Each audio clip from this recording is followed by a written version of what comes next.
Strap in, because this second half of the hearing is a wild ride. We're moving from theft and probation to an entirely new defendant, Mr. Castillo. He's facing not one, not two, but three major charges: felony theft of a firearm, possession of Xanax without a prescription, and a DWI. The stakes are massive. A DWI never disappears.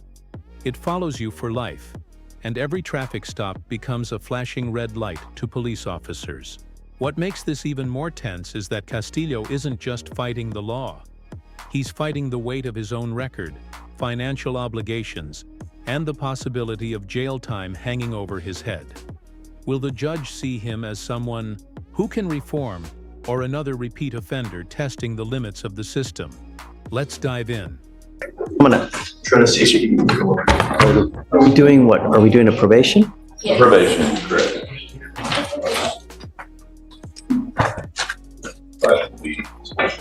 18 months though, because of that. Yeah. Will you remind me the last name again, please? What? The last name again? Studios. Raul. That's it, Raul. So, Mr. Castillo, you're charged with a total of 3 cases. You're charged with a felony theft of a firearm, DWI, and then you're also charged with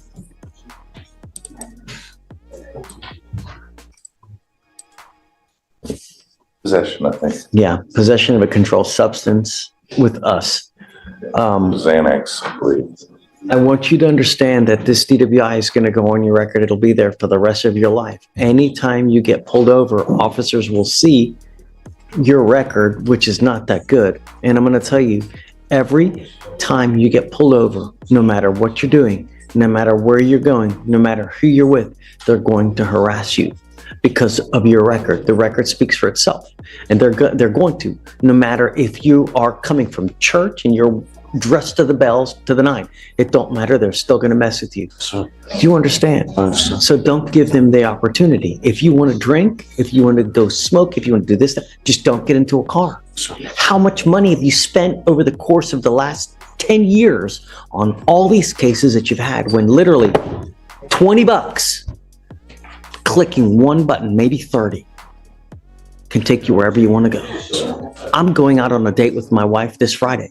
I haven't gone out on a date in months, but I'm going to take an Uber because I want to drink like a fish. But I'm going to do it the right way, and that's taking an Uber, right? It's the responsible way. As much as I would prefer to drive, I know that officers hand out DWIs like it's candy on Halloween, so it's easier for me. That's the way you do it. That's the responsible way of acting. You understand? And you got to understand from now on, you ever pick up any more cases, whatever it may be, it's a minimum of 90 days in jail. Yes. And on a DWI, it's a minimum of 30 at least. And then with your other priors, they're kicking up to 90 days. No. The judge makes it crystal clear. By pleading guilty, Castillo is waiving his rights. No trial, no appeal, no going back. This isn't just paperwork, it's permanent. For non-citizens, the consequences are even harsher, including deportation. And once a DWI is on your record, it never comes off. This moment is a point of no return. Viewers, if you were in his shoes, would you take the deal or roll the dice at trial? More proverbial slaps on the wrist. You understand? Shh. As part of the agreement, they're going to dismiss the theft of the firearm, the possession of a controlled substance. As part of the agreement, that gun will also be confiscated as well. You understand? You're giving up the right to a trial, right to compel witnesses to testify on your behalf, confront and cross-examine your accusers.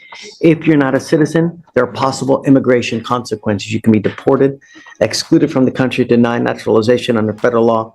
You give up the right to appeal. So once you plead guilty, you can never change this or undo this. It will go on your record. It will be there forever. If you are not a citizen, there are possible immigration consequences. You can be deported, excluded from the country, denied naturalization. You give up the right to appeal. You can never change this. You understand? Yes, sir. How do you plead to the offense of driving while intoxicated?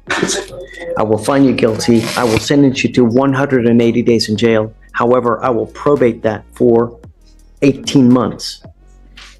You will do a TRAS, which is an evaluation to see what other conditions you may need.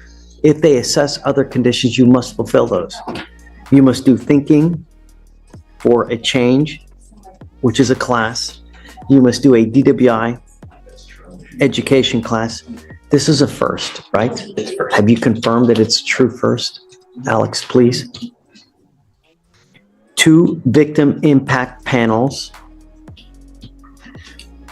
No breath test refusal, meaning that if you're pulled over in a car and an officer asks you to submit to a breath test, you must do it. If you don't, you're in violation of this probation. No drugs, alcohol, guardian interlock, and a $100 one-time donation to Mothers Against Drunk Driving.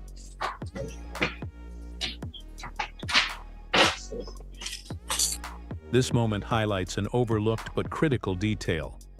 Castillo doesn't even have a valid driver's license. Think about the irony. A DWI defendant without a license, still driving.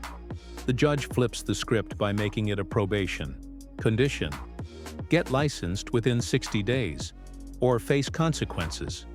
It's more than paperwork. It's about forcing Castillo to step into.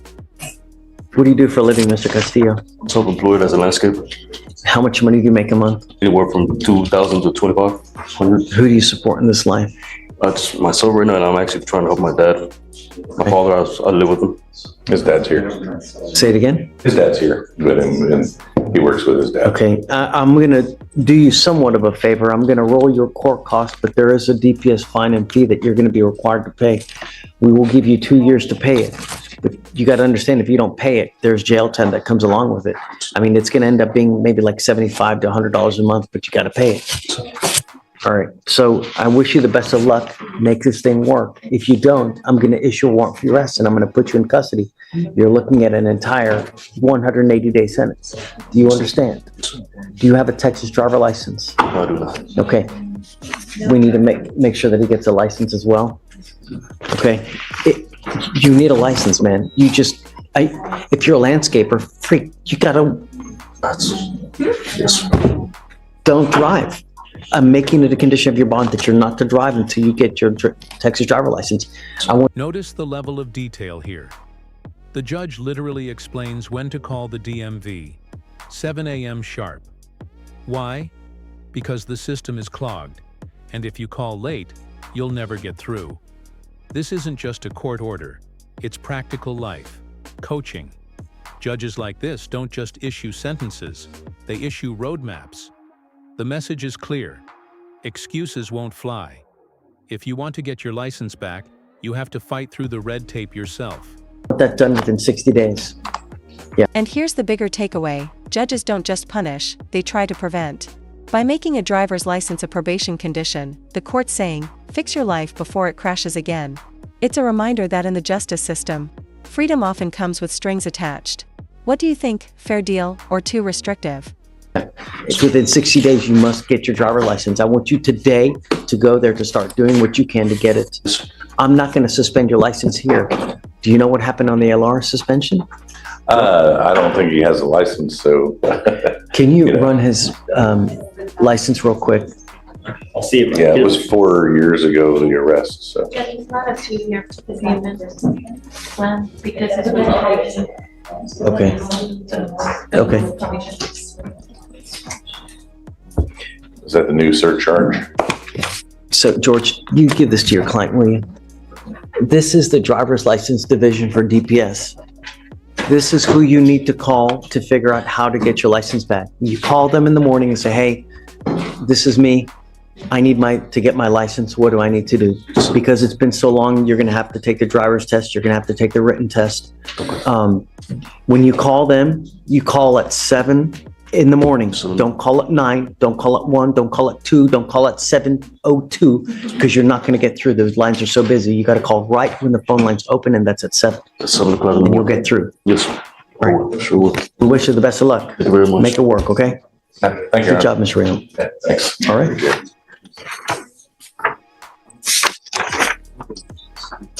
Have a good one. Osea Salinas. Salinas. And that wraps the second half of this explosive courtroom session. From Castillo's DWI deal with strict probation to Selena's facing the lifelong consequences of a family violence conviction, we saw how judges balance punishment with prevention. The big takeaway? Every choice in court ripples into the future. Whether it's a financial burden, immigration risk, or a condition designed to keep you on track. What do you think? Did Castillo get a fair deal, or was he let off too lightly with those dismissed charges? And is Selena's facing the right level of accountability? Let us know in the comments. If you found this case as shocking as we did, make sure to hit that like button, share your thoughts in the comments, and don't forget to subscribe for more jaw-dropping courtroom breakdowns.